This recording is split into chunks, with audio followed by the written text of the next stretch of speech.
I'm a fitness coach, fitness instructor, because I do teach classes. But more so just making a difference in people's lives. You know what I mean?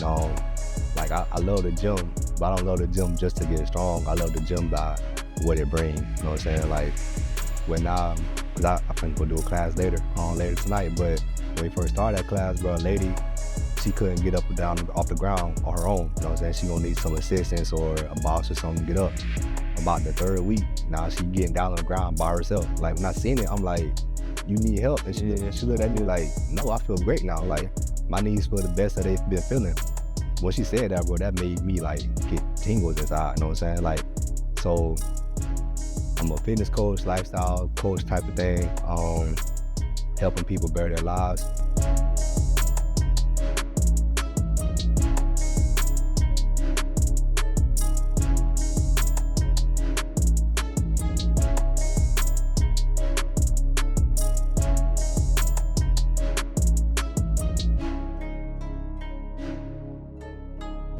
Welcome world, welcome family to another episode of the EL2A Podcast. I'm your host, Jamie Gilmore Jr. And to the right of me, man, we got a very, very special guest. And I know every time we get on here, right, I say that. I say we got a very, very special guest. And all our guests are special, right? Because we got people that's taking their time out, come over here and spend time with us. But we're not just inviting anybody on this podcast. I hope y'all know that. The people that we're inviting on, they actually done something that we think you can learn from. And that's no different than today.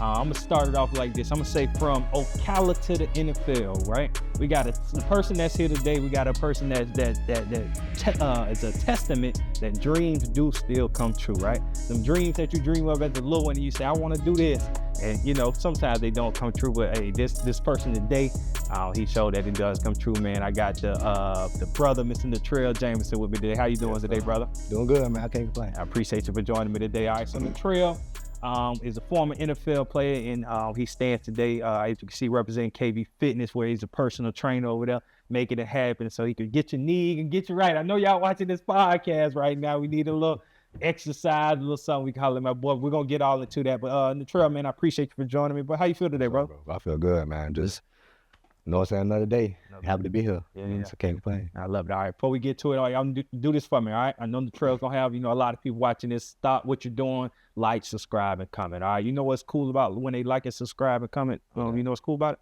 What's that? It's free. It don't cost you nothing. Free 99. All right, so tap that subscribe button. Making sure y'all stay in tune with the what we got going on here.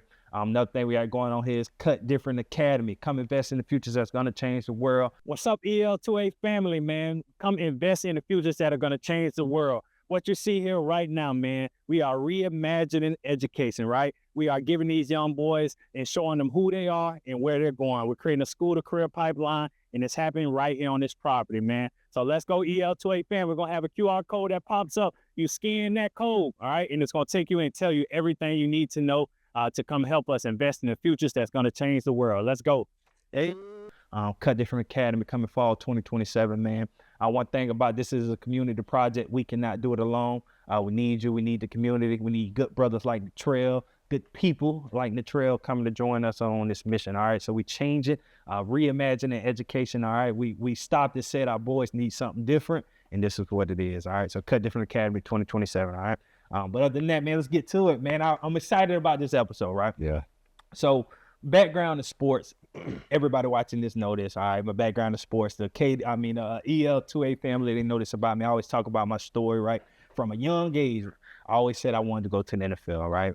When I turned the TV on, that's where I seen the most people that look like me. Yeah. When at a young age, when they're out of the neighborhood in the schools, I'm better than everybody. It just seemed like this what God put me on this earth to do, is to run this football. Yeah.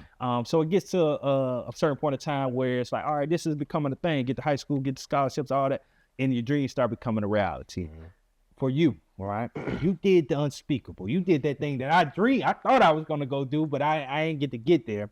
Was that your dream at a young age? Did the childhood, did the young boy from Ocala, did he dream of going to the NFL? Well, it's funny. So actually, no. Yeah. Like, I was talking to my dogs the other day. Like, I don't think I've ever like dreamt as a kid, like, I'm going to be an NFL player. Yeah. You know what I mean? I started playing when I was 11. Mm-hmm. First team, Pee Wee Titans. Was terrible. Yeah. Man, it was so bad. Yeah. was bad, but you know what I'm saying, kept playing, obviously. Then when I got to middle school, played with the junior coach. So I'm around them guys, you know what I mean? So brought some real competition on. So I did practice, like, okay, I can keep up with these boys, you know what I mean? I'm with them. But even still, I never thought that I'm doing this to go play for the NFL or even just go to college. Yeah. You know what I mean? It was fun. My boys doing it. Have fun every Saturday. Everybody come school on Friday with their jerseys on. You know what I mean? So it's a fun thing. Honestly, that's why I started playing. You know what I mean? Just seeing the other kids in the school walk around their jerseys on, like, Mom, we want to play football too. You know what I mean? We want to be part of that. So then making it to high school, kind of the same thing. You know what I mean? Freshman year, had a great freshman year. I mean, outstanding freshman year. So then it was like, okay, I'm good at this. You know what I mean? I did inside field, but everybody do inside field. Came right to high school, did my thing. Before you get to high school, though, let me cut you off.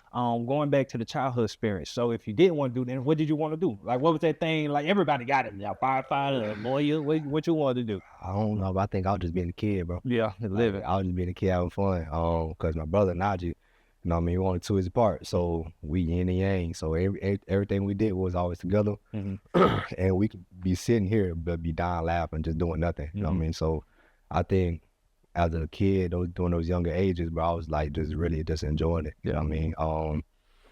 Like I didn't have, once I had like the best male role models to like, okay, he doing this, I want to do that too. You know what I mean? Had the other ones, you know what I mean? But obviously didn't want to follow that path. But yeah, man, I think I was just enjoying just being a young kid, you know what I mean? I like that. Just found the love of the sport just by playing it. You know? Yeah. I like how you sound, even in the beginning. So doing the work we do with Cut Different, you see the importance of a male role model in a young boy's life. We got some young boys that don't know their fathers. Well, most of them don't know their fathers, but they crave that. They crave. You can see when they come in, they gravitate to each of us because they missing that.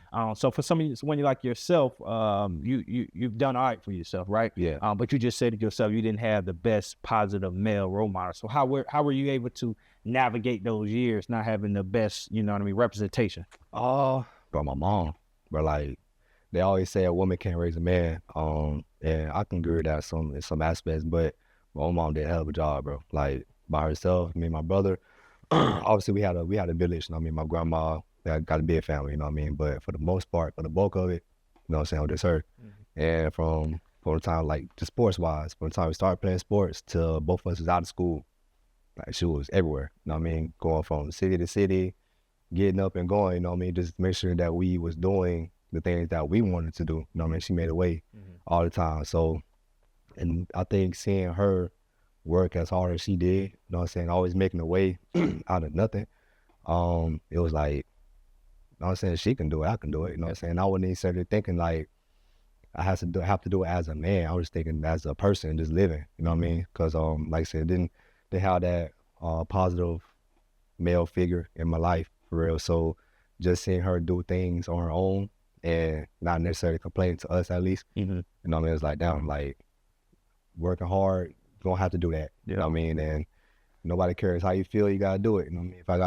If I gotta wash these dishes, I gotta wash these dishes. Right. You know what I mean? If I don't, then something else, you know what I mean? Something else can happen. So yeah, man, it's a testament to her for real. Yeah. Shout out to Mom Dukes. When you think about growing up, like you say, you got a big family, right? So when you think about your family structure, the way it was designed, even with the negative role model, it's funny, right? So I was blessed. I come from a 2-parent household, right? I have my pops, and I always share that even with our boys that we deal with Cut Different. I say at a level I never can relate to them because I felt like I always had the great dad, right? And a lot of these boys don't know what that feels like. When you growing up in that family love, and we always talk about the village mentality, what you just said, you say you had a village. How important was your village to you, right? Because outside of your mom, I'm pretty sure she actually had help. I'm a product of teenage parents. So I had great parents, but again, I got teenage parents. They don't, they're kids, they self. So grandma, everybody got to step in. So the village is so important. And the reason I'm asking this question, because I feel like we got to get back to that.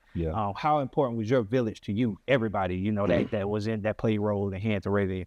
Huge. Like, so even now being home, you know what I'm saying, I obviously went to school here. So I got a lot of friends, a lot of people I know. But when I'm out or just want to have a good time, I with my family. You know what I'm saying, my cousins. Because as a kid, like, my mom got to go to work, so she going to take us to grandma's house. She take us to grandma's house, everybody over here. You know what I mean? So and just having that available, you know what I'm saying? I have both my grandmas in my life, so being able to just go to a grandma's house and whatever we doing out there, we good for the weekend. My mom ain't got to worry about us, you know what I'm saying, until she's gonna get us. Same thing with my aunts. So having people to, I guess, take the load off of her when she needed it. Obviously, I don't know what she's doing week on, you know what I mean? But I'm pretty sure she's relaxing, you know what I'm saying? She got had two young boys running around, but yeah, just having that village, and to me, that stuck with me, you know what I'm saying? Like I said, when I'm out, if I'm going out somewhere, I'm with my family, you know what I mean? And having grown up around all my cousins, such a close-knit family like that, I feel like it carried me because, you know what I'm saying, I don't necessarily have just friends. Like, we close, you know what I'm saying? If I rock with you, I rock with you, you know what I'm saying? I got you back. So, and I really think that's what a lot of people need, you know what I'm saying? Just that assurance that somebody got their back. Yeah. So correct me if I'm wrong. So how you said you played for the junior Colts, right? But you end up going to Vanguard. So I think y'all originally like from the country. Y'all like from Orange Lake, right? All right, so cool. So because mine was different. I played for the Knights, but I ended up going to North Marion. So what went into that not going to, because I don't know if y'all lived out or y'all lived in town. What went to you going to Vanguard? So during my MSY years up through high school, we stayed in OPE. Okay. So grew up out there in Orange Lake, Citra. My dad's out from Orange Lake, my mom from Citra. So grew up out there. But through school, we always went to school in town. You know what I'm saying? We went to Madison Street, then Howard. So it only made sense for us to go to Vanguard. Okay. But we played for the senior coach more so. You know, it was different back then. We could talk about it now. That's the case. So, you know what I'm saying? So we had address, you know what I'm saying? So when we went to school, we used my aunt's address because it was right there by Howard. So we had that. So but every so I feel we had to use our actual where we lived at, not the OPE. So that's what I was on that, you know, wearing. So it just kind of made more sense to go to Vanguard. Was it? And I was about to ask because obviously now we got the stigma. It is a big thing in the city, especially with where these kids can go anywhere now, right? Everybody want to get to the V because it's like they're getting to school and all these different things. So for yourself, was it? Because I don't even know if it had this thing around the time you was coming out. Well, maybe it did. But it was the same time it was like conformity there. What did you like? This is just that's why you want to go over there. So honestly, I went there because like I said, Naj obviously 2 years older than me, so he went first. So I don't necessarily remember what went into with him going to Vanguard. It was probably just the same thing, like I said, just we went to school in town. Just made more sense just to keep going to school in town. Because obviously we knew everybody from the country, from growing up out there, then playing with them, so I feel. But for the most part, we go to school in town. Like we see y'all like on the weekends, and, excuse me, here and there. But for the most part, we been to school in town. We going around the same people. So, you know what I'm saying, when I joined the Vanguard, so it just made sense for me to follow suit and ride with them. So are you because you grew up and are you one of the ones you bleed the V? You know what I mean? Because sometimes people in Vanguard, y'all a little different, right? Y'all like to boast a lot. Y'all used to go crazy. Are you one of them V crazy? Are you obviously I know you love the V, but are you one of them crazy fanatic V representatives? I ain't gonna say a crazy fanatic, but I represent my school. You know what I mean? It's always the same. You know, I've obviously been going out of school for a while, but we won't lighten up, man. We won't lighten up. You know what I'm saying? So those rivalry games is always still gonna stay there. You know, so I don't think that's going nowhere. But I would call myself a crazy fanatic, but I'm gonna let you know. Yeah, that's what's up. All right, so let's talk about this. Let's get to it. So what's the football part of it, right? When I got to high school, I started getting scholarship offers. Then I'm like, oh, this becoming real. This thing like about to pop off. For you, when did that dream become a reality? Like, oh yeah, this I'm him. We about to go. I think I probably got my first letter. You know how all the colleges they gonna send a flyer or something like that. I think I got my first one maybe sophomore year, junior year. So to me, I'm like, damn, okay, this school, they know who I am, you know what I'm saying? But at the same time, I also had Najee. So he was also going through that process before I did. So he went to college at Tennessee State. So when he was getting all his letters and everything, it's like, okay, I kind of know what to expect as far as just getting all this mail, you know what I'm saying? Because he got shoeboxes full of letters.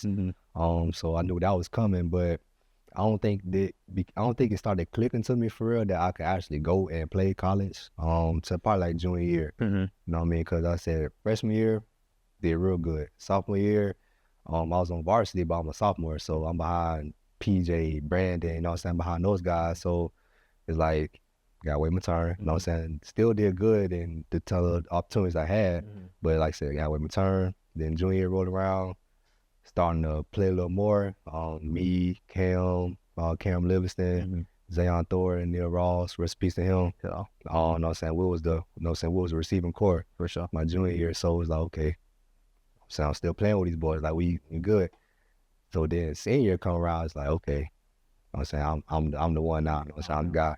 Obviously we had other great guys too, Kano, Mike Mitchell, a lot of guys. But it started becoming a reality then because when the coaches come to the school, now I'm talking to them. You know what I mean? It was, because before, you know what I'm saying, I know they're there. I might see them walking by, you know what I'm saying, talking to Coach Cass or with some other players. But when they come in and we sit and talking like this about what I want, what they want type thing, it's like, okay, you know what I'm saying, maybe this thing real. Yeah. What made them be different? And it's funny you say that because I said former, but you was the other cast. Yeah. So what makes the be different though? And I know I asked you about this, but what makes y'all different than other schools? So honestly, I would say when I was in high school, head coach, Coach Cass, Coach Palmer was still there, but he was the defense coordinator. But I think at least I can only speak for myself. You know what I mean? Other guys in my same class had different experiences, but those coaches, they did a good job. When those coaches came in town, they did a good job pushing you to those coaches. Yeah. Excuse me, you know what I'm saying? Like I said, if I see a coach walk around like before, when I see him walk around with like PJ or something, and maybe I'm going to lunch, Coach Cass will pull me, hey, Natrell, this is Coach so-and-so from so-and-so. You know what I'm saying? Just doing things like little things like that. Like that's my personal experience. You know what I'm saying? Things like that happen for me. But I just think it's overall though. I just think it's that dog mentality. Okay. That dog mentality. Obviously I can't speak for the other schools. You know what I'm saying? I'm not saying they didn't do anything, but what we was doing from the first summer workout to the last game of the season, like it was a mentality. You know what I mean? I don't care if we winning every game or we losing every game. We gonna come out here and we finna play. You know what I mean? Like we ain't finna play around. We finna get to it for real. Yeah. So talk about this. So one of the best decisions I ever made was going to Temple University, right? And I don't think it is a school, obviously, but I believe if I'd have went to any school, I would have probably said the same thing, because that athletic experience is just so near and dear to you when you go to college and you're becoming a boy to a man. Yeah. But the biggest thing is going away from home, right? Traveling, leaving Florida, and going and seeing that the world was way bigger than Ocala, Florida. For yourself, bro, you chose to go to Wisconsin. Like, I went to Philly, right? And Philly far, but it's Philadelphia. Like, at least you know what that is. When you get Wisconsin, bro, you're like, come on, bro. Like, right. Is it even real? Like, is the real people there? So talk to me, what even made you want to go there, and how was the decision? What went into the decision of you? So I remember this, man. Like, remember when they came to the house and everything, but to sit and talk to my mom, because I had offers from, I could have went to Kentucky, Missouri, TCU out in Texas. They came late, so I had options to go. You know what I'm saying? But to me, like sitting and then talking with my mom was like, man, just get away. Like, just go see the world. You know what I mean? And well, Wisconsin, when they started recruiting me, I didn't know where Wisconsin was. You know what I mean? Like, I had to look it up. I'm like, where is it? So obviously I was seeing on the map, but I was like, damn, that's literally from the bottom of the map to the top of the map. You know what I mean? 18 hours. But I was like, yeah, I like that. Like, because I didn't get recruited by UF, Miami, Florida State, so I didn't have those big Florida schools to even, I'm not a fan of either three of them. So even if I was, I didn't have the option to go there. So at the time, Wisconsin, it was pretty good. You know what I'm saying? I did my research. There was one of those teams where if you didn't necessarily know about college football, you wouldn't really know about it. You know what I mean? Because there was real good in the Big Ten. So decided to go out there. So when I went out there, I played receiver. So I was like, no, go there, do the same thing. But I guess not necessarily doing my full research on Wisconsin. They ain't no receiver type of school. Not at all. They run that route. I know, being a running back, I know they run it. Yeah, they run the route. Yeah, so you know what I'm saying? So then transition to playing defense. But what really went into me going out there was really just getting away. Just seeing the world. Like I was telling bro, like when I went out there, it was my first time seeing snow. I mean, seeing it on TV. So when I see it in person, I'm like, okay, look the same. But then after like a week, I like, bro, it ain't over yet. Like, when this snow gonna be over with? But yeah, for the most part, I just wanted to get away, just wanted to see something. Yeah, it was a big difference. So just being up there, right? So what do you say that experience taught you? So for example, like when I'm saying when I went to Philly, I had experience and it changed my life, right? An older white man, we were on the subway, and people would hear my accent, so they knew I wasn't from up there. So dude was like, where you from? I never would say Ocala because I'm like, nobody knows what Ocala is. I would say Central Florida. So I'm like, I'm from Central Florida. But the white man, he was persistent. He was like, well, where? I still didn't say Ocala. I said an hour outside Orlando. And then he was like, well, where? Then I finally said Ocala. He was like, Old Horse Capital of the World. I was like, shoot, I guess. And I was like, I guess we got a lot of horses. So I called my mama after that interaction. I was like, Mom, we horse capital of the world? She was like, yeah, boy, you didn't know that? I literally was 18 years old and I did not know Ocala was horse capital of the world. So experience like that changed my perspective because it was like, dang, what else did I know? So it sent me on like a path to like self-discovery, even just going up there and hearing people talk different, right? Seeing that the world is different. Like I start like just navigating this world different. You going to Wisconsin, like what did that do for you?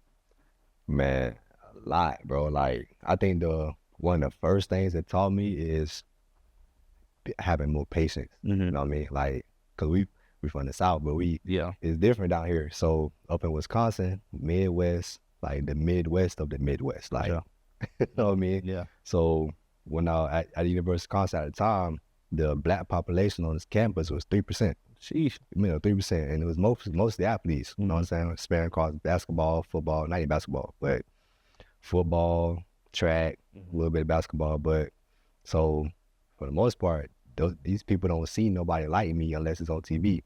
So I remember that first summer, and in my class, bro, it was a whole bunch of us from the South, from Florida, Georgia, South Carolina. So we all about the same. You know what I'm saying? We got the same type of same way we carry ourselves. So. And almost same type of situation. We on the bus, just going to the rec just to play basketball. So it happened a few times before we all started noticing it. Like I kind of noticed it early on just because I pay attention where I go. You know, so I just real observant. So there's one lady on the bus. When we all get on the bus, she would literally do like this. So like when I started noticing, I'm like, lady, nobody paying attention to you. Like, ain't nobody trying to do nothing what you thinking about. But and there'll be little stuff like that, like just the subtle things like that you wouldn't notice unless you pay attention. That was like, man, they just different up here because they never seen somebody like me. You know, and they seen somebody like us. So just the way we carry ourselves, the way we talk, I heard that so many times, but I never thought I had an accent until I left here. You left for sure. Where you from? What accent you talking about? You know what I mean? Like, this is how I talk. But then going up there, I hear their accent too. Real different. They got different words for different things. Like, but like a regular water fountain that you just push and get the water from, they call that a bubbler. Oh yeah. So imagine you having a conversation with somebody. There's a regular conversation and they say that, but you don't know what they talking about. Like, what's a bubbler? You know what I'm saying? So little things like that. But man, patience was a big one. And like I said, I say that because we not really represented up there for real. Milwaukee is in Wisconsin, but Milwaukee, black people are different from down south black people too. They cool. I love to see Milwaukee. But like I said, they Midwest black, we South black. You know what I'm saying? So it's a difference. Like you done been out to Philly, so you know exactly what I'm talking about. It's a difference between the way we carry ourselves down here.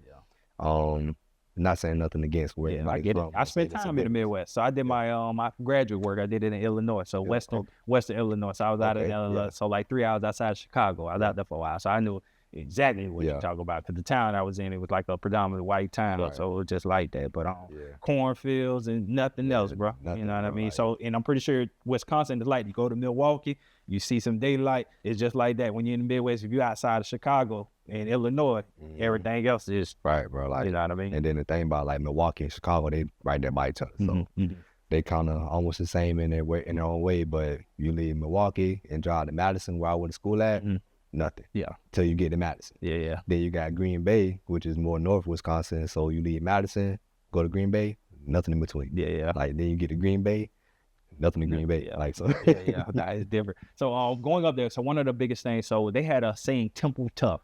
When I went to Philly, and I used to hear, but I'm tough, bro. You know, we get it in down here. I'm from Florida.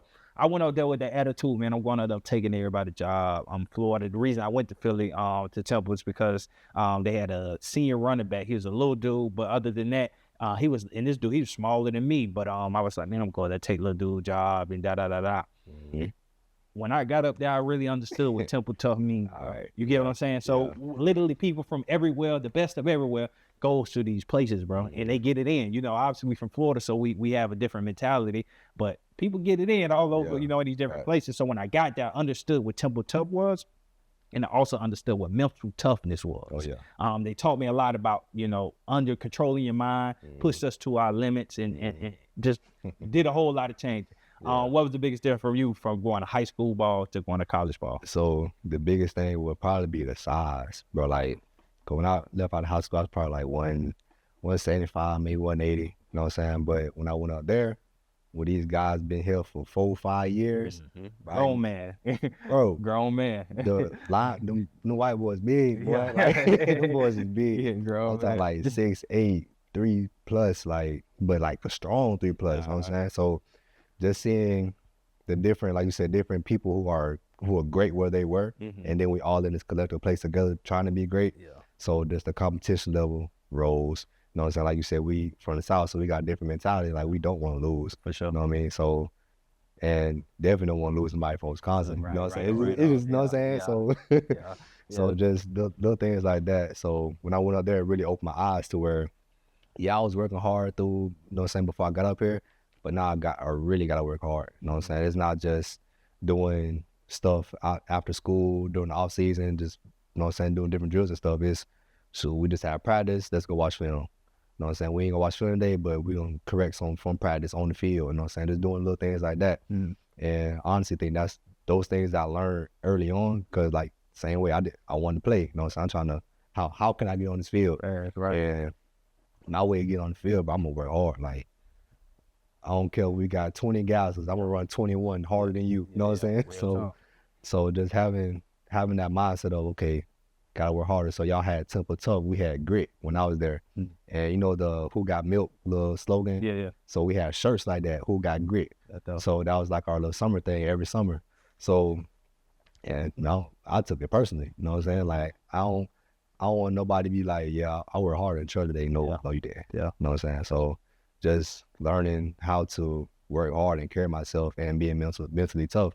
Like I said, it's a lot of factors weighing on you just outside of football. You know, so obviously you got class, you're away from your people, it's cold outside, you know what I'm saying? Like, and there ain't nobody making you do it, you know what I'm saying? Nobody's telling you to go to class. You know you got to go, but ain't nobody right there making you go, you know what I'm saying? So just having to build those things, those different characteristics about myself. Figure it out. So one thing, one of my coaches, or my head coach, when I went under Steve Adazio, he was here at Florida under Urban Myers. I mean, he was an O-line coach during that time. So that whole mentality that they had there, he brought it up there with them. He had a saying, he used to say, sudden change, here we go. So there was a period during our practice, sudden change. Then he would just start screaming and horns start, sudden change, here we go. And he'll put us on the field and he'll just put us in different scenarios. So a pick just happened, we on the 30, we got this much time. You get what I'm saying? And football, bro, football is just a great teacher for life, bro, because it teaches you so much. And even in that, when I think about that all the time, that sudden change, right? Because life is just a sudden change. There's so many things happening, and we just got to be able to adapt on the fly. For yourself, being able to get there, right? You get there, then you get an injury, right? You get there and you said it early, then you switch positions. All of that sudden change. How are you able to adapt to those things? Switching positions, getting hurt, and coming back. Honestly, but I think it's just the mentality. You know what I mean? I say this all the time, and people think I be playing, but it's real. Next play. You know what I mean? Especially just being a defensive back for a defensive player, period. Like, I get beat for a 12-yard dig, I can't be thinking about that during the next play, because that's going to mess me up for the next play. You know what I'm saying? So having the acceptance in your mind to be like, oh, look, okay, like, broke my leg, can't do nothing about it, but let it heal. Do what I got to do to let it heal. But when it heal up, then it's time to go. You know what I'm saying? So it just, that next play mentality where, and that mental toughness to where, to me, something happened, sudden change happened. Even with me switching positions, I didn't plan on it. You know, so I'm thinking I'm going to go to Wisconsin, be a receiver all 4 years, and, you know what I'm saying, go my way. So, sudden change, that happened during spring football practice. Like, I went from receiver to corner the next day. So, learning on the fly, but I took that as, okay, they know I can play at this position. That's why they got me here. So, now I need to do the things I need to do to project myself to play. You know what I'm saying? And I don't know, I think it's all fall back to that next play mentality. You know what I'm saying? Like, I can't be dwelling on, I came up here as a receiver. I was supposed to play receiver. Now I'm playing DB. You know what I'm saying? No, I'm playing DB now. Receiver out the door now. You know what I'm saying? I'm a DB now. Next play. That's what it is, exactly. Yep. So, and that's in life too. You know what I mean? Like, a flat tire. Get a flat tire. You can't let that flat tire determine your whole day. You know what I'm saying? That whole couple hours out your day. You can't let that determine, you know what I'm saying? It's next play. Got a flat tire. What's next play? Yeah. Get the tire fixed. Yeah. Then move on from that. Next play, next play. So I try to carry that through every single day. Yeah. A lot of cats don't really understand the level of mental and physical burden being a college athlete is, right? Especially when you're away from home. Like you just said, I was in Philly, you in Wisconsin. I used to only be able to see moms maybe 2 times a year. Moms they really weren't coming to the games, you know what I mean? So it was come home, during the winter, a couple times during the summer for a little bit, the only time to come home. You think about for yourself, you being hurt, right?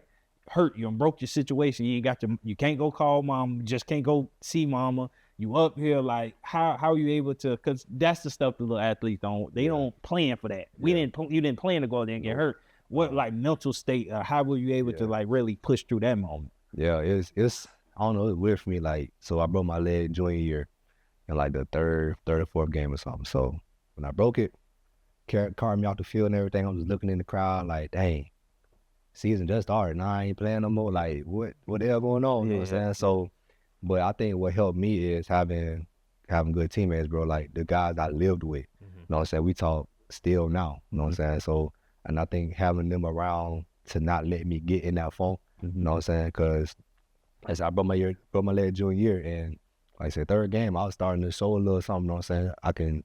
It might be a good start year for me. So, for sure.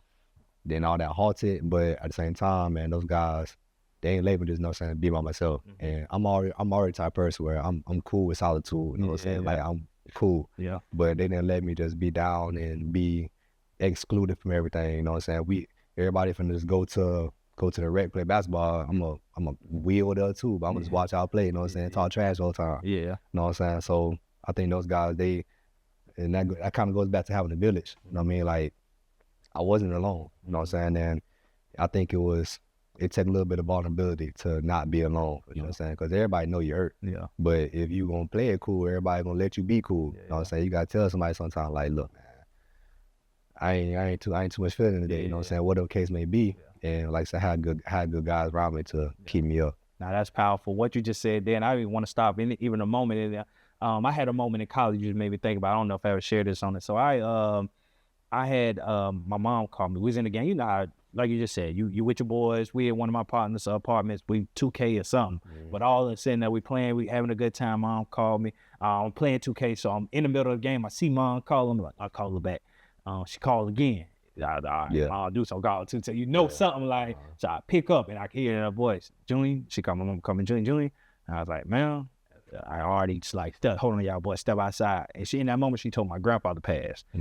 During that situation, bro, I had a room full of my village, my boys, my partners, boys that love me.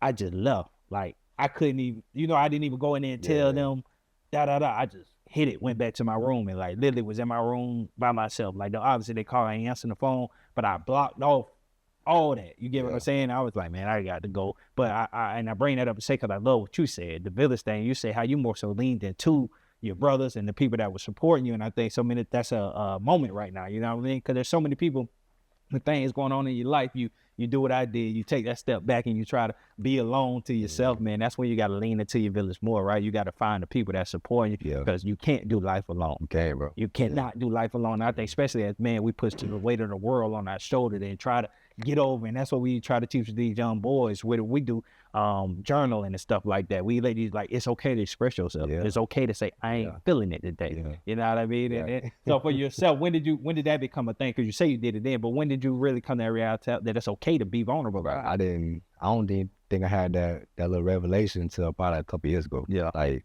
when I stopped playing. Yeah. You know what I mean? Like, because I find myself some days where I'm like, man, like, nothing wrong with me, but what's wrong with me? You know what I'm saying? Like, that's real. You know what I'm saying? Like, I just don't I'm not mad, I'm not happy, I'm not sad, I'm just, it's like I'm just here. You know what I'm saying? So like I was saying, before we started, I had to just like tap in with myself. Like I had them days where I'm just sitting in the dark, thinking about everything, like from A to Z, trying to think of everything, to where even when I was saying about just when I stopped playing, what I'm gonna do in that little in between time. For sure. So when I was actually done playing, it's like, man, like, okay, I really gotta tap in with myself, because like I said, I wouldn't be mad or sad, but I just knew something wasn't right. You know what I'm saying? Like, and it kind of carried over to like how I would talk to people sometimes.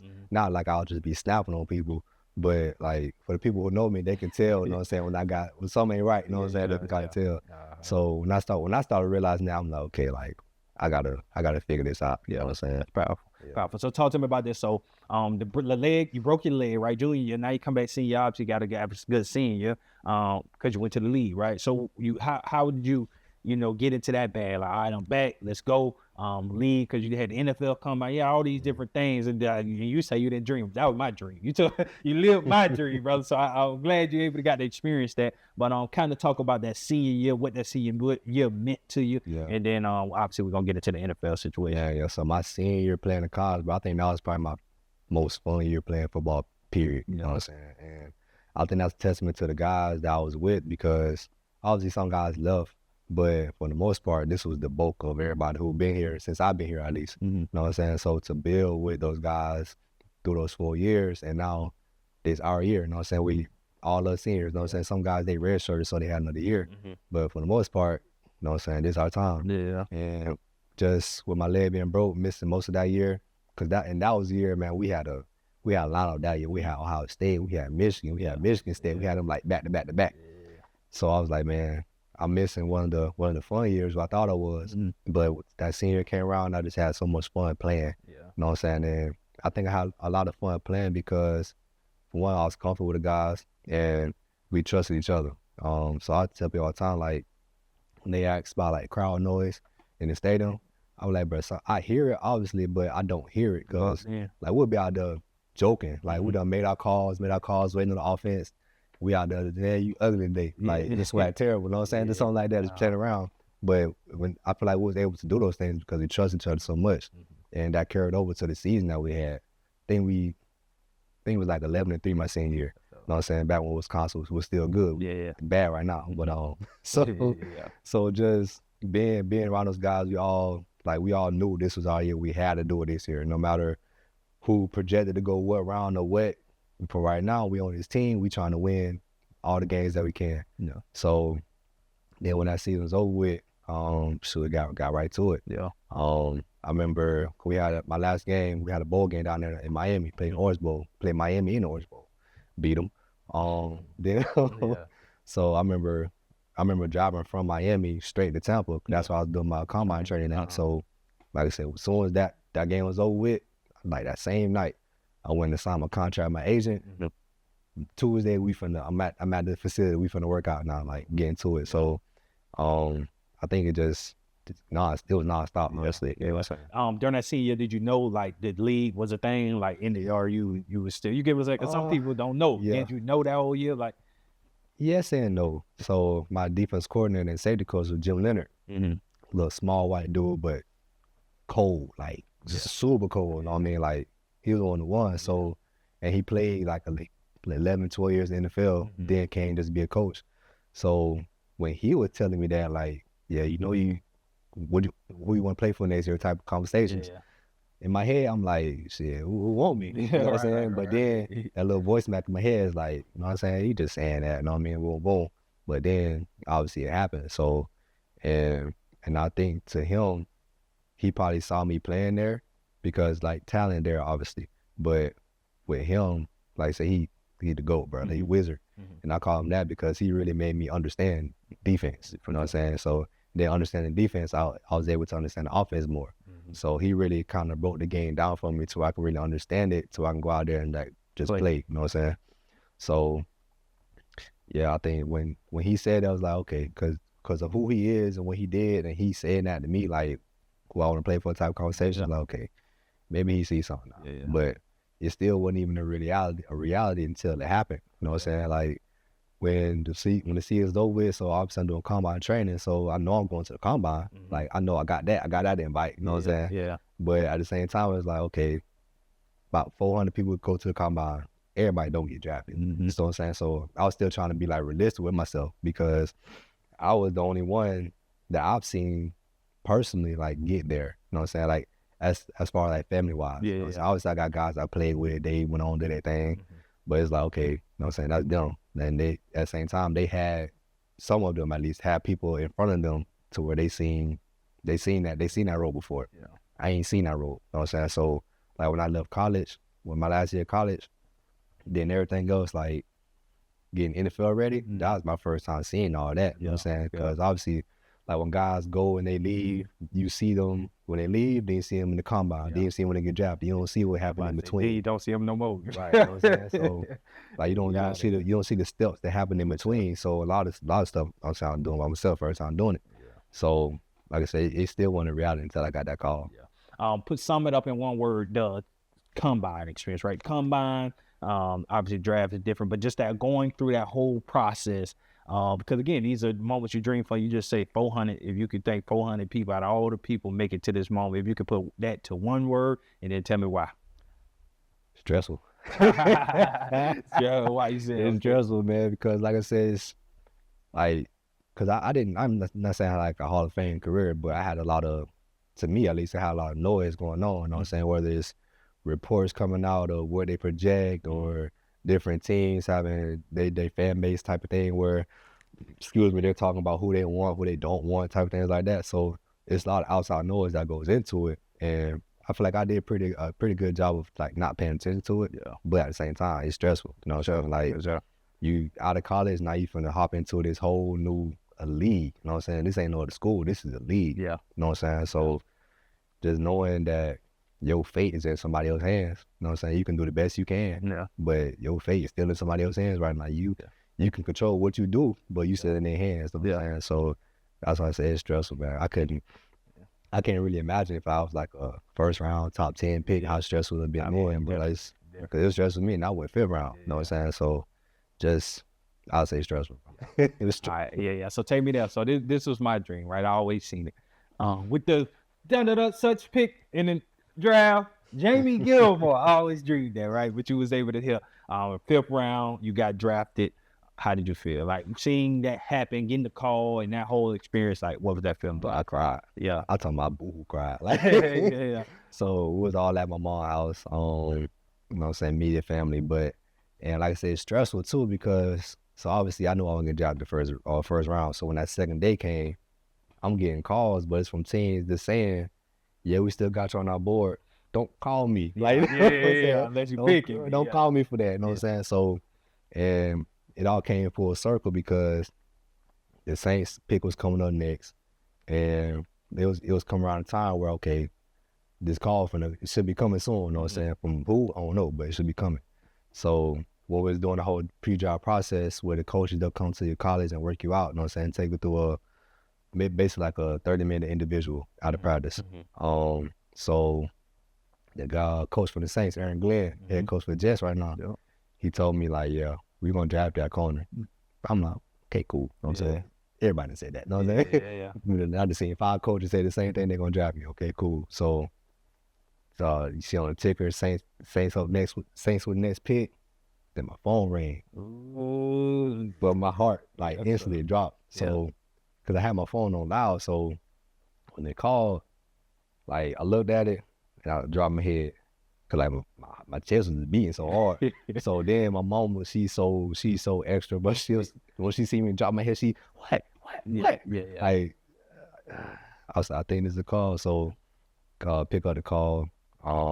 It was Mickey Loomis from the Saints. So he telling me, yeah, we finna get you our next pick, boom, boom. So he talking on the phone whole time. Like I'm leaning on the couch, looking at the TV, and I'm just watching it all happen at the same time while I'm still talking on the phone with him. So like I said, bro, I boo-hoo cried. Like talking about boo-hoo cried, because like I said, it wasn't really a thing. It didn't feel real till it happened. You know what I'm saying? Like, yeah, these teams saying they gonna draft me, boom, boom, but they saying that to everybody that they go visit. You know what I'm saying? Because that's why they going to visit them. Just to look at them, you know what I'm saying, see what they want.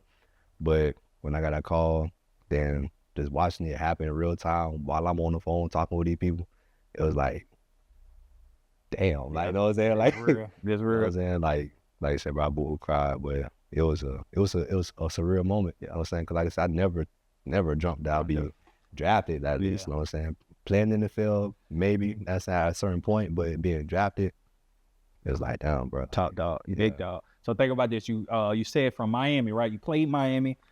Soon after that, you jumped in the car. You had to go to Tampa to get to work. A lot of people don't understand like the fastness of it. Let me get to work. Because after that call, right? You got the call. You were happy. I'm pretty sure you had to get to work next day. Right. So how was it like? What is the next step after that? How do you get it? Because we got to get into this league experience, right? Obviously, it may not have went to what you would have wanted it, but what was it like leaving that, getting the call? Now, okay, your best moment of your life can easily turn back into that stressful environment that you just said. So what? And again, people need to hear this, bro, because they see the NFL. We turn the TV on, we see the NFL.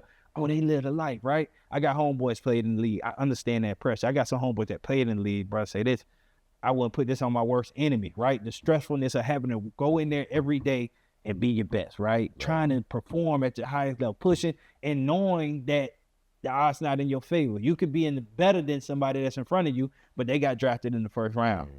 So you gotta let him spin, right? Even if you better than him, and you gotta watch it, right? You get what I'm saying? So talk about the experience. But it's hard, like you said. So like I remember that whole weekend. Got drafted. Then my dad's side family, having a family reunion down there in Miami. Bro, me and my brother, Nate Tuggerson, and my uncle. But we hopped in the car, shot down to Miami for the family reunion. Shot right back on Sunday because I had to fly out like Tuesday or something like that. Cause we started camp probably like 2 weeks after the draft, the rookies did. So we had to go there early, sign papers, see doctors, all type of stuff. So when you get to a rookie camp, it's like, okay, for the most part, everybody rookies, you know what I'm saying? You got some older guys who are there, but more so like, they were on the team last year, but they need more extra reps, you know what I'm saying? Just get extra work in before camp start. So rookie camp go by, I was like, okay, cool, you know what I'm saying? We ain't doing too much, you know what I'm saying? But we still learning, you know what I'm saying? Learning the team, learning plays and all that type of stuff. So it's like, okay, cool. I feel like I got a good grasp of it. So then camp rolling around for one, boy, it's hot. Yeah. Boy. Man, because like being with Florida, but we thought we knew hot. Yeah. Man, New Orleans in the middle of the summer, but that's a different type of heat, boy. So you got heat, then not everybody here. So when I got drafted to the Saints, that was after they lost in the NFC Championship to the Vikings, last play of the game thing. So they was good, real good team. So and the defense was like one of the top defenses. So then I get drafted to play corner. So after my senior year in college, I played safety. So now I got to switch back from safety to corner. So now I'm basically learning the position again from somebody else, how they want the position is. So I was like, damn. So now I got a whole nother learning curve to get over, not just necessarily getting drafted. Now I got to play a new position again. So now people in front of me, I got Marshawn Lattimore, I got PJ, I got Ken Crawley, like defense is stacked, bro. So I'm like, so I came to a realization once I started kind of figure out how things kind of work, I was like, okay, I know I ain't from the start, but let me get on special teams, you know what I'm saying? Make my way on special teams. So then on special teams, the guys who was in front of me was the Dogs from last season. Like they was doing their thing, so they spots solidified. So I'm like, God, hey, so you know what I'm saying? So like I said, and not saying that I was better than them or they're better than me, but they were set. You know what I'm saying? They just had to play bad to not be able to start. Right on. So it's like, damn, okay. Count going on, still feel like I had a decent count, you know what I'm saying? Going against guys I was going against, playing a new position again, you know what I'm saying? So then last preseason game over with. So so I go up to last preseason game was on a Thursday. I flew up to Wisconsin on Friday because I forgot who was playing for the first game, but night game, big game. So I was like, okay, bet, I'm gonna go, you know what I'm saying? So going out there to the game happened. Saturday come. Saturday come, I get a call. I get a call from the saying, I'm like, shit. I know I ain't got no meeting. Then like I made sure like we ain't got to do nothing. We good we good to like Tuesday. We ain't got to do nothing. So I'm already down there panicking, trying to figure out what's going on. Then they tell me, yeah, man, we decided wave you want to move on. I'm like, huh? I'm, I remember standing there looking at my phone like, what you mean? Like, what are you talking about? Yeah. Y'all just drafted me. You know what I'm saying? So, and like I said, that whole process, it was new to me. I didn't personally, I knew old teammates and stuff like guys I played with, but as far as somebody who I can just talk to, you know what I'm saying? I didn't know the whole process. So I'm thinking, okay, I got drafted. Yeah, I ain't gonna start, but I'm on the team. Yeah. No. No, but then that year, so I think they cut like 5 of his draft picks. So I know I'm confused. Then talking to some other guys, I'm like, bro, damn, you got cut too? So we're like, well, what? You know what I'm saying? So yeah. So then, like you said about how this move fast. So like I said, I'm in Wisconsin. I ain't got nothing with me but a book bag of clothes. I was up there for the weekend, then shooting back to New Orleans. So on Sunday, because I'm supposed to fly out on Sunday, before my flight even come, I get a call from the Texans. They say, yeah, man, we're going to pick him off of waivers. Where you at so we can get you here? I'm in Wisconsin. So I had to fly straight from Wisconsin with nothing but a book bag, gym shorts, and socks and drawers straight to Texas, to Houston, to practice, you know what I'm saying? So then all my stuff obviously is still in New Orleans, you know what I mean? But so I had to go through like the whole week of practice, boom, boom, then Tuesdays and mandatory off days. So I had no time to shoot back to Houston, shoot back to New Orleans, get my car, get some clothes, shoot right back to Houston because I had practice next day. So, I remember I couldn't even get most of my stuff from New Orleans to Houston until like the bye week, you know what I'm saying? Just because I was just on go, you know what I mean? And then that's, like you said, that's just how fast it happens from the time I signed that contract with my agent to where I'm in the NFL now. Yeah. Well, prospect to the NFL. From then, it's just busy, all the way to the off season. Yeah. Then, what happened again when I was with the Texans. So I remember this whole week like yesterday, bro. So we had a running back on IR. So his return was he was starting to come back off IR because when you get waived, you start to pay attention to certain stuff. You know what I'm saying? When something ain't, you know what I'm saying, you got to pay attention. So I see him like he outside running again, everything. He looked like he ready to come back. Yeah. And at the time I wasn't starting on defense, but I'm starting special teams. I was in rotational defense a little bit, but I really depend on the game. So so I'm paying attention to him over there. So that week they put me on practice squad. I'm like, oh no, like oh no, like you know what I'm saying? Because I was, you know what I'm saying, ain't do nothing wrong. You know what I'm saying? They just for the roster reasons they moved me to practice squad and brought him up from IR. So he back on active roster. Mm-hmm. So that next game he get hurt again. But that week, so that happened the first week. Then he played. No, he didn't play that game, but that happened. Then I'm on practice squad. So when you're on practice squad, another team can call and get you off practice squad, put you on the active roster. Yeah. So, but I remember, and it's so crazy to say now when I think about it, but I remember because I'm on practice squad. I'm in the crib Monday afternoon. We just got done with meetings or something, just chilling. So I get a call from Green Bay. But I tell you no lie, bro. I looked at my phone and cried. Yeah. So I was like, bro, I don't want to go from Houston to Green Bay. Bro. I don't want to go to Houston to Green Bay. But like I said, it's crazy to think about because at the same time, that's another opportunity. Yeah. You know what I'm saying? Yeah. I'm still in it. You know what I'm saying? But at the same time, it's like, bro, I got spoiled in Houston, but Houston and Green Bay completely different. For sure. I didn't see what Green Bay look like. Yeah, for sure. I don't want to go there. Yeah. But so I went to Green Bay that next day. Like they called me on Monday. I was flying there on Tuesday, and now I'm practicing on Wednesday. Crazy. You know what I'm saying? So it's crazy how that rotation goes. You get what I'm saying, that forever cycle. So now you at Green Bay, and even just so we're gonna get, because I want to get to the bag. I want to get to the life after football. You think about that situation. Didn't play out because you ended up in the CF. You had a journey that you went through after that. When did you know, like, all right, this is over? Like some cats gonna go to semi-pro, they gonna go arena, they gonna go do all these different things, which to each his own. For me, when I did my little pro day, and I ain't. That's all I got for it. God, this wasn't meant for me. What's next? For yourself, when did you know, like, all right, let me hang. So I had phases. So with the NFL, I knew I was done playing there when I got a call from the CFL asking if I wanted to come play out there. And I was in probably like April or something. Because in that that January, when I ended my last year playing with the Giants in 21.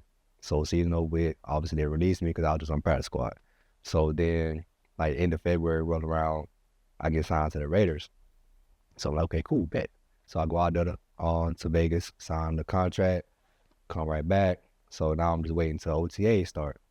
They called me like March. Like, yeah, we're going to decide to move on. I'm like, God, like, what? I ain't did that, you know what I'm saying? Just, like, could he show you that? Right, I ain't even been in the building. So then when that happened, it was like, okay, now that I done been through this process a long time, if I done got released without even being in the building, okay. You know what I'm saying?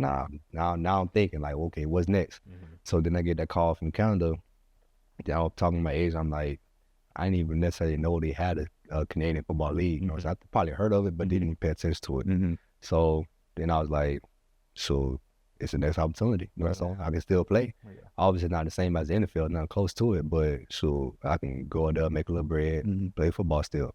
So went out there, then that camp, I broke my rib. And I broke my rib on something stupid, like diving for the ball, fell on the ball, broke my rib. How, I don't know. But broke my rib. So I'm like, damn. So I had to, up there when you get hurt, you have mandatory 6 weeks to sit out. So I'm like, now I got 6 weeks to sit out. So came back. Then I started starting. Then I dislocated my shoulder. Same year.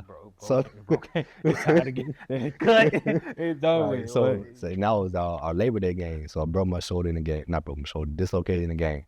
They had to heal up, come back next season, 23. Good camp. Starting everything looking good. Cool. But about the third, fourth game, I remember being in the game, standing there in between the play, like just move my shoulder like this, like what? Like something don't feel right. So I didn't say nothing that game, played the whole rest of that game. Then I played the next game the same way, but by the fourth quarter, I can't even really move my shoulder for real. Like I'm playing corner, I'm jamming like this, you know what I'm saying? Lopsided. So go to him after the game, he just touch on it. Yeah, it's tore. I like, man, God. It's too much. It's over. So then, obviously out for the rest of that season. So then when that season's over with, like, so I don't went out there 2 years, got hurt both years. I know I can still play. I didn't lose nothing. I can still play, but I don't know. Like my mind kind of changed. You know what I mean? It was like, do I want to keep going through that process? You know what I'm saying? Of sudden change. You know what I'm saying? Honestly, because after my college years, I never stayed in the same place for more than 2 years. Like I was always on the move. So I already knew that if I went back up there to Canada, I wasn't gonna be on that team. I was gonna be somewhere else, wherever at Canada. Canada, big place. You know what I'm saying? So I was like, man, it's not really necessarily worth the heartache, the stress of continuing to play this game. Because really when I started looking at it as a game, I was like, yeah, okay, it's probably that time coming. You know what I'm saying?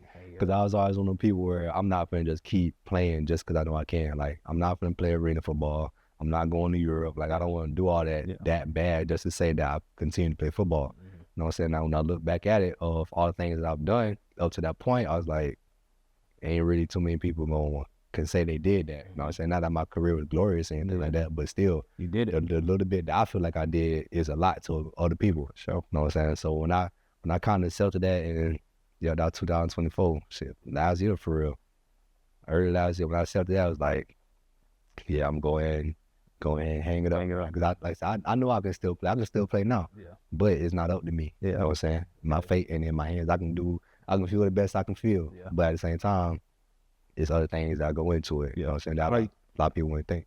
Are you active? Are you done with football? Or are you active still trying to play ball? I retired. Oh, okay. The way you just said that, like you still, like you tried, so you done with it. Yeah. So because I obviously had the thought of, okay, just because I honestly feel like if I just do a tryout, then I'm at least getting invited to camp. I get invited to camp, all I gotta do is be in the building. Yeah. But like I said, I was just weighing all the options on the scale, I was like, shoot, it kind of make a lot more sense to just start my life now. You know what I'm saying? Instead of going and whatever can happen. You know what I'm saying? So yeah, that's why I just had transition. So saying retire, right? So and we talked about it before we started. Man, every athlete goes through this, right? Because they tell us in the beginning that it don't last forever. The day going in, but we ain't trying to hear that, right? When you hooping, when you balling, you balling. We ain't thinking about nothing but balling at that time. So now let's sit here and say you retire, or when you did retire, like what mental space were you in? Like I always talk about my journey, bro. I was lost, bro, because I played football from the age of literally, I was 7, 8 years old, started playing football, and I stopped when I was 23. Right. All your life. That's all I knew. If you would have asked me who I was, I would say I'm a football player. Now you take this away from me. What do I do now? Yeah. Where do I go? Yeah. For yourself, when it was stripped, when you're done, you like what mental space were you in?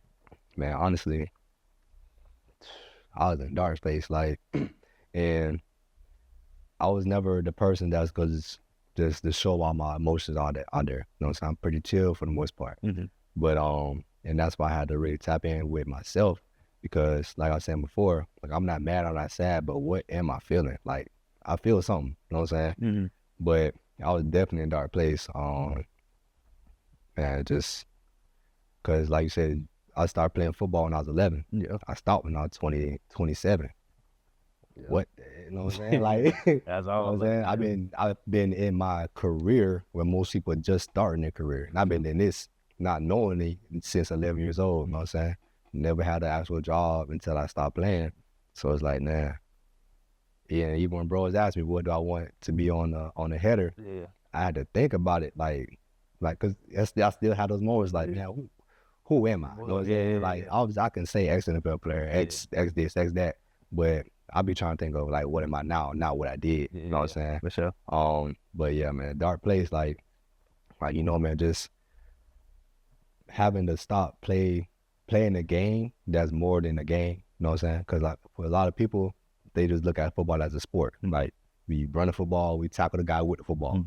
It's so much deeper than that. You know what I'm saying? So many life skills, life lessons that's been taught from that game. You know what I'm saying? At the end of the day, it came from football. You know what I mean? So just trying to figure out how to go on my everyday life, like, because I mean, it was days where I didn't want to get out of bed. I didn't want to do nothing. Like, I just didn't want to do anything. Yeah.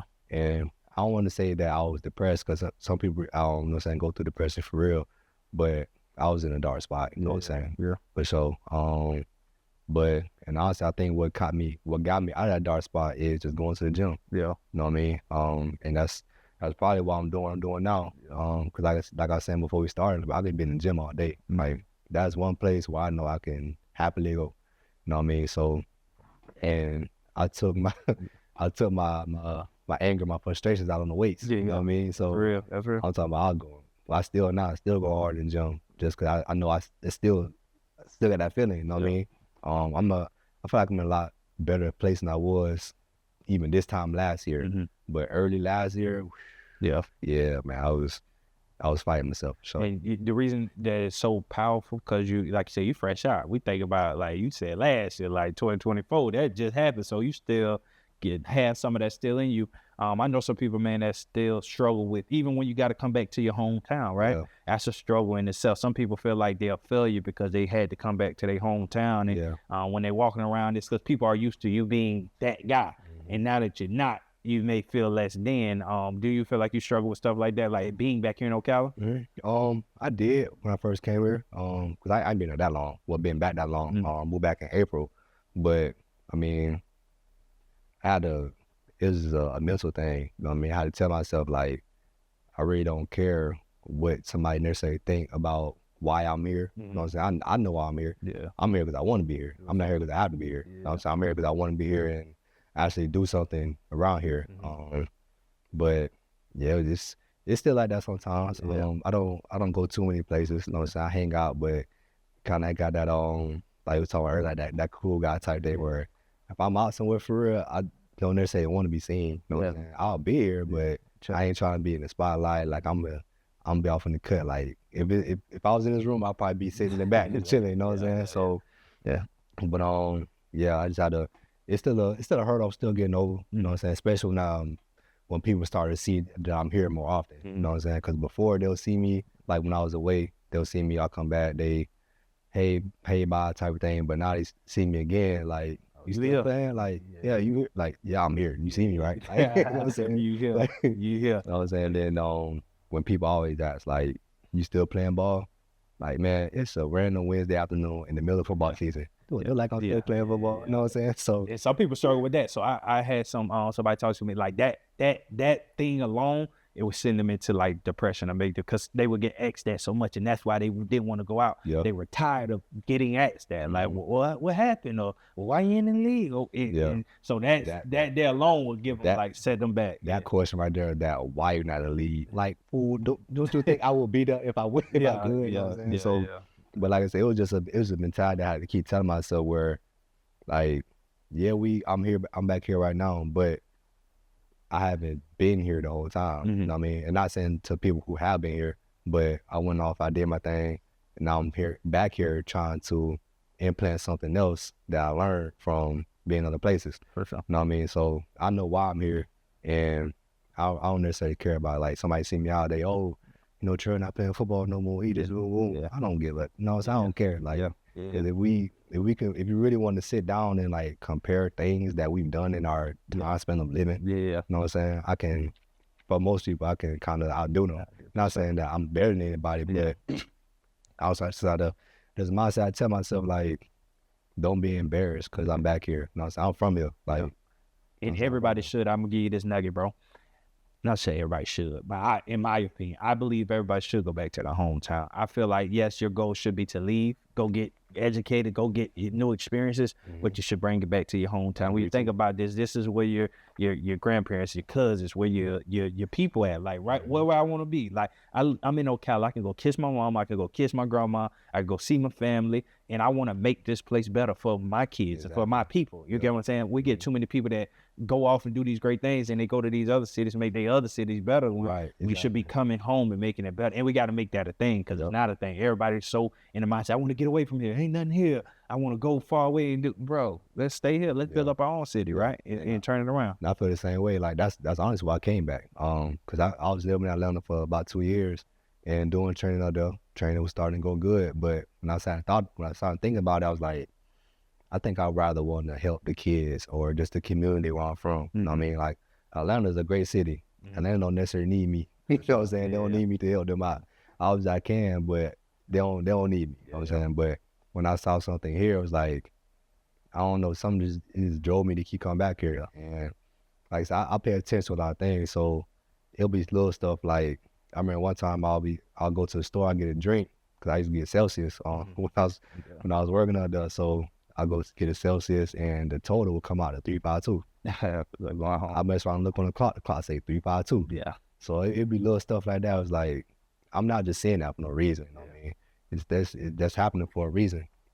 But yeah, I definitely agree that people go, live life, experience things, because those experiences, obviously, they're going to help you, good or bad. You know what I'm saying? But some people should come back. You know what I mean? If you just have that, I just want to get away from here mentality, okay, cool. You know what I'm saying? Go do your thing. Yeah. But some people need to come back and hear what they learn other places.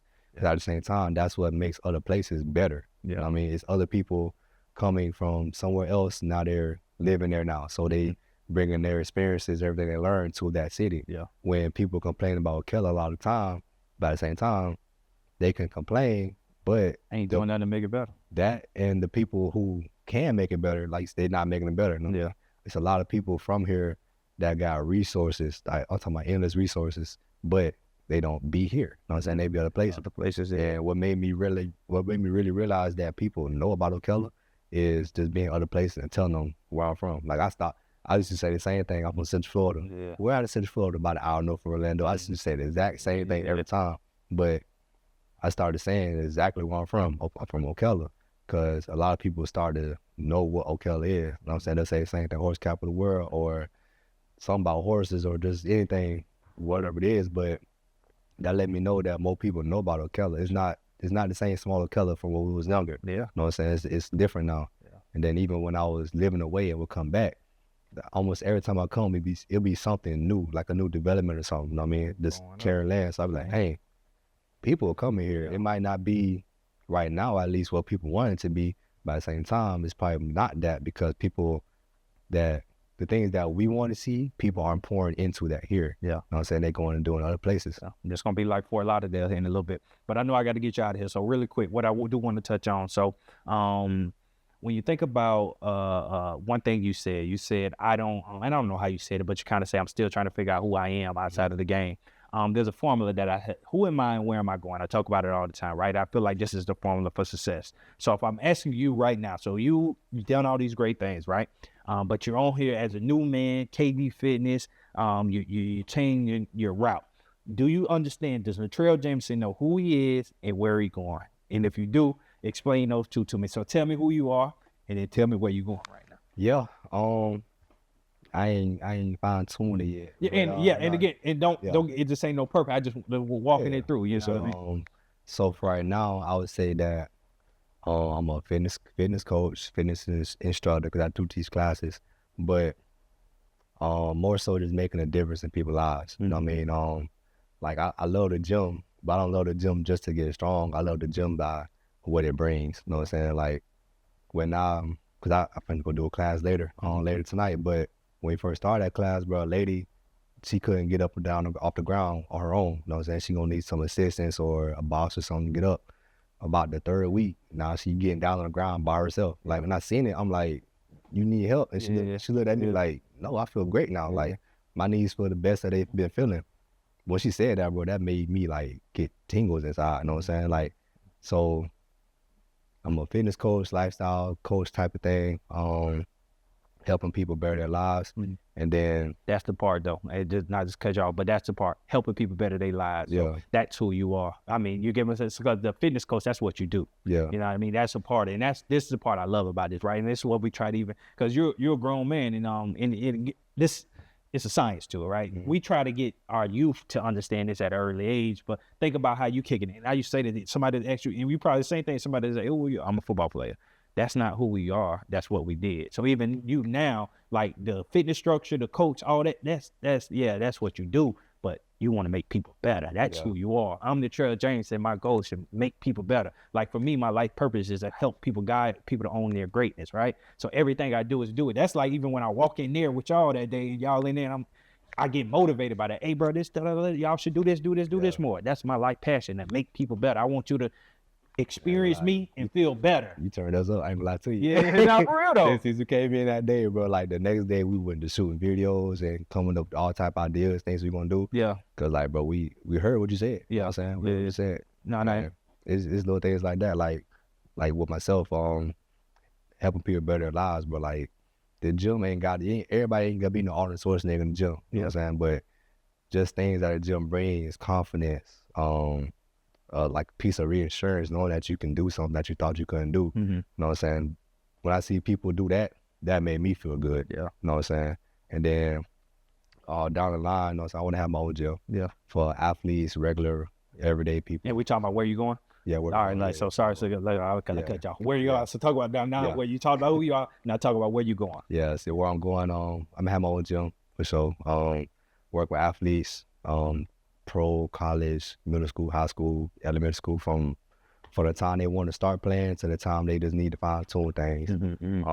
Then with the regular everyday person who just want to get in shape, enjoy classes. So yeah, where I'm going, I'm definitely gonna have my own spot. So I love it. So if you talk to a youth, right? So all these experiences that you've accumulated, you've come to this point. You are who you are now. You're putting your footprint in the fitness. You with KB Fitness and everything. The goal is to open a gym. So what if you can go back, right? If you can go back, that's everything you know now. If you can go back in that trail that was on his path, right? What is something that you would tell him to make his path so much easier? After all these experiences you learned, how would you go back and tell that young Natrell that was at Vanguard, that went to Wisconsin, that went to the league and had to go through all them experience? What would you tell him to make that more just easier or whatever? Shoot, young Trail, I tell you, don't lose your passion. The things that make you happy, remember that every time, every step of the way. Like that's honestly, that's why I feel like I'm doing what I'm doing now. Cause even from when I first started, I was always in the weight room or just doing something extra outside, to run around, you know what I'm saying, just being active, doing stuff. And when I sat and thought about it, I was like, I can do this. You know what I'm saying? I can be in the fitness world. You know what I'm saying? That's something I can actually do. Yeah. You know what I'm saying? And it still aligns with what I like to do. You know what I'm saying? It's not like I'm just trying to go get a paycheck. You know what I'm saying? The paycheck's gonna come. Yeah. Just because I enjoy doing what I'm doing. Yeah, that's dope, bro. Well, I appreciate this sit down with your brother. It's a great sit down for sure. Tell the people where they can find your KB Fitness and tell everybody about, you know, how they can get connected with you and come to, lock in with you. Yeah. So on Instagram, SirNRJ, SIRNRJ. Facebook, Natrell Jamerson, spelled Natrell, Jamerson, Jamerson. The gym I'm at, KB Fitness, me and Cam Stender. On Instagram, our Instagram name is Cam Bam Fitness. Same thing on Facebook too. But so you can message either me, him, want to get this training. Let's get it. Yeah, man, lock in. Hey, man, stop what you're doing, man. This great episode. Make sure y'all like, subscribe, comment. All right, we just had this whole episode. My boy dropped gems. And just a journey of life, man. Drop in the comments something that you take away from this episode, man. He talked about a lot, from starting off not dreaming of going to this highest height, but end up getting there, having to go through overcoming obstacles, getting injured, going to the league and getting injured again, getting transferred to team. Man, that's a lot that goes into that, man. But still, we persist and we here today through it all, man. And that's what I take away from it, bro. I see perseverance, right, through it all. And I think that's going to make you a stronger man. It's going to make you a stronger trainer. It's going to make you stronger. Everything you got going in, next is everything you've been through, right? You were able to stand tall again. Sudden change, here we go. You know what I mean? What's next? Next play, right? Next play. And so that's the big takeaway. So make sure y'all comment. And yeah, I don't know if we got anything. Community Fun Day. This might be up after the Community Fun Day, but I don't know. Our Community Fun Day, the first week of December 6th. December 6th, our Community Fun Day. Man, y'all gotta come out. Actually, and this is something too, y'all can come if y'all wanna come on table. Come out here with us table and promote your business as well. We do kickball. Y'all come out and just join the community day. We'd love to have y'all. I had to give you more information on that, man. But Community Fun Day, Cut Different Academy 2027, man. A lot of good stuff going on. And you should come mentor, bro. I mean, you've been on my heart. So I want you to come. I know how your time is, man. But you can give us an hour or two out today, man. Come mentor with us, man. I love that as well. But all right, brother. I appreciate your time. To close it out, man, I want you to look in that camera, right? There's a whole bunch of people watching this. And I always say, man, some people may be in that position of, you know I should be doing something. I don't know what to do. I tried to do that thing and I failed. I didn't know it, it didn't work out. So now I don't know what to do next. We just got people that's lost, bro. We got people that's hurting. We got people that's just going through a lot of things. And sometimes encouragement go a long way, right? And maybe something you could say can help whoever this person is. Or we may got some people just in the best spot of their life. You know what I mean? There's just people dealing with, on different ends of the spectrum. But if you could send some words of motivation to, our following people tapping into this episode and, just some, faith, purpose, passion, and all that to close us out, man. It's on you. Any way God leads you. Yeah. For anybody out there who thinking about what they want to do, it's a thought in your head. Just do it. You know what I mean? Your head never blank. So whatever that thought is that you keep thinking about, just go ahead and do that. Because you gotta start somewhere. You know what I mean? Everybody ain't gonna start at the top. You gotta start somewhere, break your way to the top. And so really just keep going. Don't stop. Because once you stop and you start to just kind of feel bad for yourself or let yourself get down or whatever it is, you know what I'm saying? That's when things start to trickle down. But as long as you keep going, keep your mind strong. Every day not a bad day, you know what I mean? A moment in the day, not a hard day, you know what I'm saying? Like I said about the flat tire. Can't be mad about this flat tire all day when you probably just got paid, you know what I'm saying? So you gotta be blessed that you got paid. You know what I'm saying? Blessed that you got a house over your head, shoes on your feet, whatever it is. Yeah, man, just keep going. That's the best thing I say. Next play. Let's go, man. Hey, we'll see y'all next time.